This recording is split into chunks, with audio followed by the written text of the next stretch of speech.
हिंगोली जिल्हा परिषद शिक्षण विभागाच्या वतीनं शालेय विद्यार्थ्यांना व्यावहारिक ज्ञानाचं अवलोकन होण्यासाठी दरवर्षीच चिमुकल्यांसाठी आनंद नगरीचं आयोजन केलं जातं। त्याच अनुषंगानं गोरेगाव जिल्हा परिषद माध्यमिक शाळेच्या वतीनं आनंद नगरीचं आयोजन करण्यात आलं। यावेळी जिल्हा परिषद शाळेचे मुख्याध्यापक गिरी सर तसेच शिक्षक वृंद शिक्षिका यांच्या वतीनं या आनंद नगरीच्या कार्यक्रमाचं आयोजन करण्यात आलं। तसेच सकाळपासूनच जिल्हा परिषद शाळेच्या प्रांगणात शालेय विद्यार्थी-विद्यार्थिनींनी आपले स्टॉल मांडून विक्रीसाठी सामान देखील ठेवलं होतं। यावेळी बऱ्याचशा विद्यार्थ्यांनी वेगवेगळ्या प्रकारचे स्टॉल्स या आनंद नगरीमध्ये तयार करून स्वतःहून तयार केलेल्या वस्तू या विक्रीसाठी ठेवल्या। या आनंद नगरीमध्ये पालकांनी तसेच विद्यार्थ्यांच्या आई-वडिलांनी सुद्धा या आनंद नगरीचा आस्वाद घेतला। नमस्कार, न्यूज 24 मराठी न्यूजमध्ये आपले सर्वांचं स्वागत।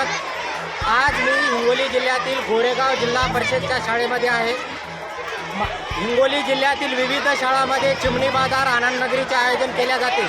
दरवर्षीप्रमाणे याही वर्षी गोरेगाव जिल्हा परिषद माध्यमिक शाळेमध्ये आनंद नगरीचे आयोजन करण्यात आले आहे। त्याच अनुषंगानं आज मी शाळेच्या प्रांगणामध्ये आहे। आपण बघू शकता की कसं चिमणी बाजार हा लहान मुलं आपला व्यवसायाच्या दृष्टिकोनातून कशा पद्धतीनं दुकानं थाटली आहेत। सभोवतालचा परिसर आपण बघू शकता।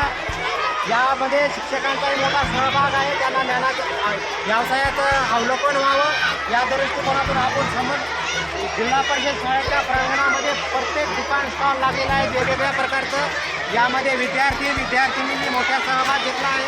आपण बघू शकता की या आनंद नगरीचं दरवर्षीच हे आयोजन केलं जात आहे। जिल्हा परिषद शाळेचे मुख्याध्यापक शिक्षिका यांच्यासह अनेक या आनंद नगरीमध्ये सहभागी होतात आणि पालक वर्गही सुद्धा मोठ्या प्रमाणावर सहभागी होऊन विद्यार्थ्याच्या व्यवसायात भर पाडण्यासाठी खरेदी वस्तू केल्या जातात। माझ्यासोबत काही पालक आहेत, आपण त्यांच्याशी हितगुज साधू। नेमकं या आनंद नगरीतून काय हिंदी आती मराठी क्या कैसा लगता है ये आनंद नगरी का आयोजन किया गया? क्या आपने भी कुछ बच्चे होंगे, क्या सीख मिलती है इससे? कितने होगा बस क्या जाने कितने का लाया? ओके, क्या फायदा हुआ, कितना नुकसान? बरं छान। ओके, आपण आपल्यासोबत काही आणखीन महिला आहेत। काही आनंद नगरीचं दरवर्षीच नियोजन केल्या जात आहे। यावर्षीसुद्धा आनंद नगरीचा जिल्हा परिषद शाळेच्या वतीनं आयोजन करण्यात आलं आहे। नेमकं गेल्या वर्षीच्या अनुभवापेक्षा यावर्षी कसा राहिला नगरीचा आनंद उत्सव? यावर्षी पण खूप छान नियोजन केलेलं आहे। माझ्या मुलानं 500 रुपयाचं भेळपुरीचं केलेलं होतं, गुपचूप पाणीपुरी 500 रुपयाचं भांडवल आणलं होतं त्यानं। आत्तापर्यंत त्याला 900 रुपये आलेले आहेत। मला 100 रुपये लॉस आला याचं असं नाही म्हणत, पण माझा मुलगा याच्यातून बरेच काही शिकला गेला आहे। शिक्षक मार्फत यांना भरपूर काही शिक्षण भेटलेलं आहे। कमीत कमी किती गुंतवायचं आणि किती वसूल झालं हे माझं लेकरू शिकलेलं आहे। नेमकं काय साध्य होईल याच्यातून माझ्या मुलाला विक्री आणि खरेदी याच्याचा अनुभव जास्त भेटतो। पुन्हा माझ्या हस्ते किराणा मर्चंट यासाठी एक 2 मिनटं बोला। तुम्ही व्यवसाय करता, नेमकं कसं लेकराला काय सांगताल? याच्यातून यांना मार्गदर्शन मिळतं। बिझनेस करणं हा अनुभव आहे। लॉस झाला तरी हरकत नाही, शिकून जाते। आणि असेच विविध कार्यक्रम पण मला असं वाटतं की पार पाडायचे पाहिजे। आता विशेष म्हणजे मुलीचे कार्यक्रम घ्यायला पाहिजे। लाठीकाठी झालं किंवा व्याख्यान झालं, मुलीसाठी तेवढंच गरजेचं आहे। जसं बिझनेस आहे ना, तसं मुलीसाठी खूप गरजेचं आहे। आणि माझी अशी इच्छा आहे, तुम्ही जर सहकार्य केलं तर आपण करू शकतो। नक्कीच कुठेतरी मुलींना सुद्धा पुढे येण्यासाठी व्यवसायाबरोबर लाठी काठी जे काही कराटे असो अशा या कार्यक्रमाचं सुद्धा जिल्हा परिषद शाळेला आयोजन केलं पाहिजे असं एक सूचना दिली आहे। नक्कीच या सूचनाचं आमच्या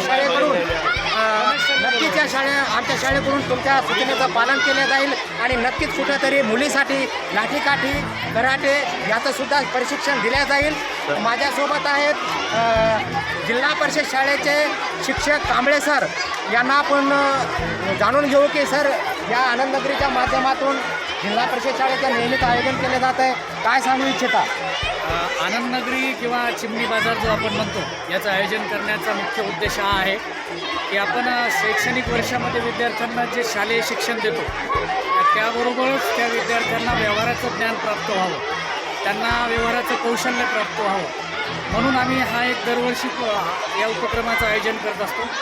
यामध्ये प्राधान्य याला असते की विद्यार्थ्यांनी स्वतः बनवलेले पदार्थ असावे. मग त्यामध्ये पालकांचाही सहभाग असतो. रेडीमेड जे पदार्थ आहेत बाजारात मिळणार आहेत ते इथं विकावे असं त्याला स्ट्रिक्टली सांगितलं जातं की ते आणायचे नाही आहेत. म्हणजे मॅक्झिमम पदार्थ हे विद्यार्थ्यांनी घरी बनवून या ठिकाणी आणलेले आहेत. फार मोठ्या प्रमाणावर स्टॉल तुम्ही बघू शकता इकडे लागलेले आहेत. 5वी पासून 10वीच्या प्रत्येक विद्यार्थ्याचा यामध्ये सहभाग आहे. काही या ठिकाणी दुकानदार आहेत, विक्रेते आहेत, तर काही खरीददार आहेत. त्यामध्ये आपण सर्वजण सहभागी आहोत. विद्यार्थ्याला तो पदार्थ बनवण्यासाठी किती खर्च येतो, त्यानंतर त्याने स्टॉल लावल्यानंतर त्याला इन्कम किती होतो आणि त्यावर किती त्याचा नफा आहे याचं गणित त्याला आलं पाहिजे. म्हणजे येणाऱ्या भविष्यात तो सुद्धा एक चांगला व्यवहार ज्ञान प्राप्त करणारा नागरिक बनेल हा मूळ उद्देश या उपक्रमामागचा आहे. हेच मी या ठिकाणी सांगू शकतो. पुन्हा माझ्यासोबत शिक्षक आहेत. सर, काय सांगू शकता या आनंदनगरीच्या माध्यमातून विद्यार्थ्यांना काय अवलोकन होईल? अतिशय उत्साहाच्या वातावरणामध्ये सर्व विद्यार्थी या ठिकाणी स्वतः पदार्थ बनवून या ठिकाणी करत आहोत. भारत सरकार आणि महाराष्ट्र शासनाचा आता नवीन शैक्षणिक धोरणामध्ये कौशल्यात्मक विकास झाला पाहिजे आणि या माध्यमातून विद्यार्थ्यांमध्ये व्यापार करण्याचं कौशल्यही विकसित होणार आहे. हा अतिशय महत्त्वाचा उद्देश यातून साध्य होतो. लहान थोरापासून सगळे याच्यामध्ये सहभागी आहेत. विद्यार्थ्यांनी स्वतः बनवून पदार्थ या ठिकाणी आणलेले आहेत. अतिशय चवदार रुचकर असे पदार्थ, विविध फळे, त्यानंतर वेगवेगळे पदार्थ बनवून या ठिकाणी मुलं करतात आणि छोट्या मुलांना व्यापाराची संकल्पना, नफा तोटा, खरेदी विक्री, ग्राहक कसं ओळवायचं, त्याची जाहिरात कशी करायची, अगदी लेकरं उभं राहून हे आमचा पदार्थ खूप छान झाला आहे, आपण ते घ्यावा आणि सगळ्यांनी याचा आस्वाद घ्यावा अशा प्रकारची जाहिरात बाजूला मुलं करतात आणि हे कौशल्य या चिमणी बाजारातून प्राप्त व्हावं असा उद्देश आमच्या शाळेचा आहे. आमच्या शाळेचे मुख्याध्यापक गिरी सर, सर्व स्टाफ यासाठी सगळ्या मुलांना सहकार्य करतो. गावातील सर्व नागरिकांचे, अनेक पालकांचे या ठिकाणी आम्हाला भरपूर सहकार्य आहे आणि असाच आनंद या मुलांचा दरवर्षी येत जावं आणि आपणही सगळे पत्रकार बंधूंनी येऊन आम्हाला खूप चांगलं सहकार्य नेहमीच करताय. याबद्दल आपल्या सर्व पत्रकार बंधूचे आम्ही एक काय मंचुरियन हा पदार्थ बनवलेला आहे. आणि काय नाव आहे पिंकी तुझं? कसं हे साधलं तू? हे कसं संकल्पना कोणी दिली तुला? किती आणला, खर्च काय झाला, हे सगळं सांग ना. 300 रुपये खर्च झाला आणि नफा 200 रुपये झाला. किती विकल्या प्लेट? 20-30 प्लेट विकली या आहे. आनंदनगरीचं आयोजन केलं, कसं वाटलं तुला? मला खूप छान वाटलं आणि व्यवहार कसा करायचा हे सुद्धा कळालं मला. गुड. हां, तिची आई आहे माझ्यासोबत. या पाल्याची आईसुद्धा आहे. आपण जाणून घेऊ की या आनंदनगरीमध्ये कसं वाटलं आणि का करावं असं वाटलं तुम्हाला. असं काय आता या आनंदनगरीमधून काय साध्य होईल, काय मुलींना तुम्ही मार्गदर्शन मला केलं? एकच याच्यातून साध्य झालं की म्हणजे एवढे चिमुकले लेकरं हे त्यांचं काहीतरी व्यवहार मांडायले आणि त्यांना व्यवहाराचं ज्ञान मिळालं. म्हणजे आतापासून वयाची 8 न असता यांना व्यवहार कळायला हीच माझ्यासाठी खूप मोठी गोष्ट आहे. आणि हे सगळ्यांनी इथं सहकार्य केलं ते खूप छान झालं कारण की लेकरांना व्यवहार कळायला लागला. या आनंदनगरीबद्दल कसं काय वाटतंय?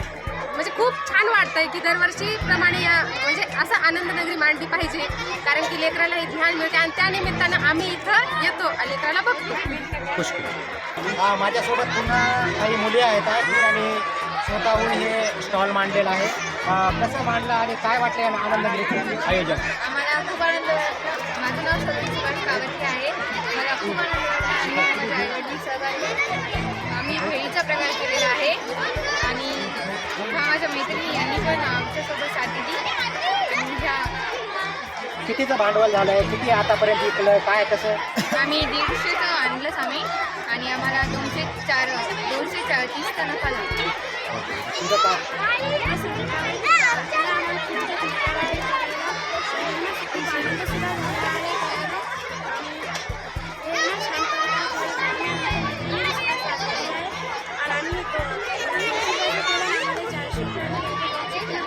कसं वाटलं या आनंदनगरीचं आयोजन?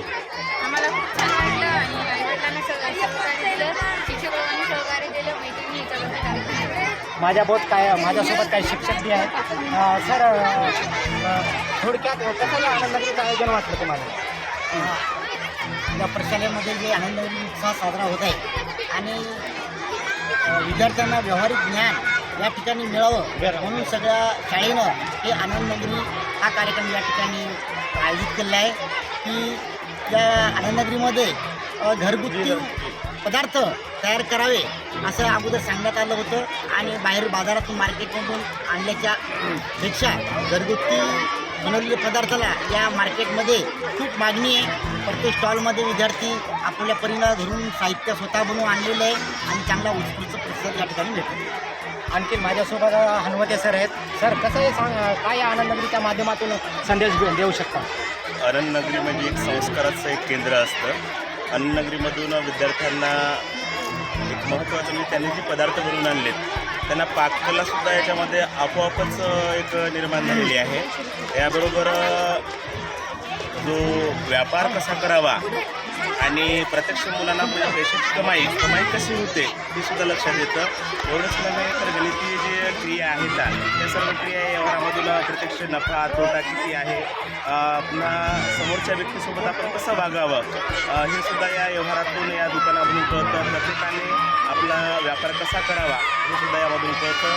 आनंद नगरी अतिशय चांगला असा उपक्रम आहे. अध्ययनातून एक कृतीयुक्त शिक्षण या ठिकाणी दिलं जातं. हा एक यातला उत्तम असा प्रकार आहे. पाणी मारुती गावात आहे. मी या शाळेत पाणीपुरीचं दुकान टाकलेलं आहे. इथं मी 100 रुपयाचे आणले होते. त्यानंतर मला 300 रुपये आले. त्यामुळे मला 200 रुपयाचा नफा झालेला आहे.